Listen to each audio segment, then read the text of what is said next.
Morning. Ito si Major Mar Lumawig ng 1002nd Brigade ng Philippine Army. Based sila sa Sarangani. Ito yung dating brigade ni Secretary Bertin Lorenzano. Yes, sir. Okay. Ngayong umaga, ay bibisita sila sapagkat pati sundalo ngayon kung saan na mag-alaga ng manok.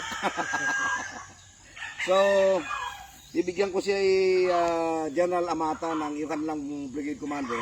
Bibigyan ko ng isang pares muna ng manok Pinoy. Ito yon, black. At saka ito babae. Galing kayo na rito, pinsan ko.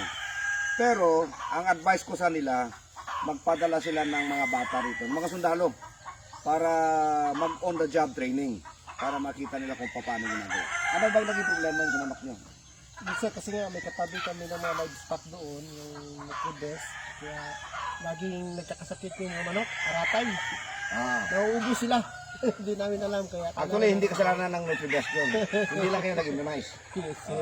Yung paniwala na kapag nag-immunize ang kabilang farm, tatamaan yung manok nyo is actually not true. Yes. Kaya lang kayo tinatamaan dahil siyempre pagdating ng season ng sakit at wala kang immunization ng manok nyo, talagang tatamaan. Basic lang naman eh. Number 1, B1B1 Lasota. Number 2, fowl pox para sa kalunggo, yung lutong. At saka yung NCD Lasota.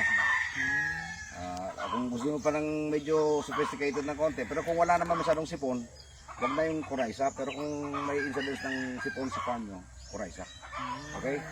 So, ito yung mga bagong sundalo ngayon.